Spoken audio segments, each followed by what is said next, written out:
This is a place of legend, where the best drivers ever have done their best work and where the ultimate driving gauntlet is thrown down every January. It's the most infamous, daunting, and exposed stage on the Rallye Monte-Carlo, and it's called Col de Turini. On its better days, it has snow at the top. And it's terrifying. That Porsche chose this road to debut yet another among the now 23 variants of 911 currently available. The 911 Carrera T demonstrates how enormous its cojones truly are. Not because the T uncovers significant new ground in the 911's already wide bandwidth of abilities, but rather because Porsche isn't afraid to send a lowered version of its brand-defining sports car for evaluation on roads utterly unsuited to lowered sports cars. But 911s have history here, and they've won on these roads.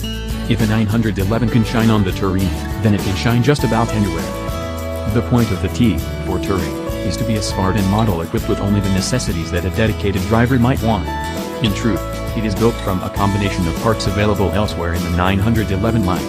The engine is the same one as in the base Carrera, the twin-turbocharged 3.0-liter flat-six pumping out 370 horsepower and 331 pounds-to-foot of torque, the most modest output among all current 911s. The engine is bolted to a standard 7-speed manual transaxle fitted with a 3.59-to-1 final drive ratio, slightly shorter than the base Carrera's 3.44-to-1, and a limited slip differential. Porsche's dual-clutch automatic, PTK, is optional and offers the same gear set, although it uses the taller of the two final drives. It's all housed within the narrow-body Carrera's rear fenders. The lowering is thanks to the standard 2-mode PASM Sport suspension, which brings the car down 0.4 inch relative to a base Carrera. Every 911T gets a lightweight version of the Sport Chrono package, which adds a steering wheel-mounted driving mode selector and dynamic engine mounts but doesn't include the dash-mounted chronometer. The T shares its thinner rear window and side glass with the GT2 RS, saving about 8 pounds, and its 20-inch titanium gray wheels with the Carrera S. There are smaller details such as door release straps and a special front lid.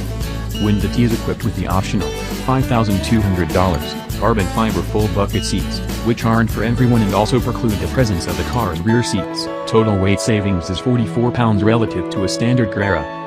Rear axle steering, a feature not offered on the base Carrera, is optional on the T, for $2,090, as are Porsche ceramic composite brakes, $8,520. Iron rotors and fixed 4-piston calipers are standard.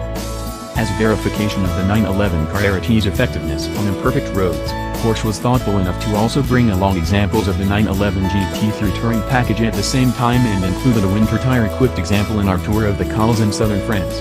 And despite the respect we have for the wholly track-worthy GT3, it wasn't as good a car in this terrain. The taller, less powerful T haunted it with turbocharged torque at every corner exit while hoovering up the imperfect road surface with far more grace. It was also comfortably quicker in this scenario. Porsche will ask $103,150 for the T, $11,000 more than a base Carrera, when it hits dealers early next spring. And although it might be a simple collection of parts, it's a shrewdly assembled, highly sorted, and well-chosen one partnered with an already staggeringly able chassis.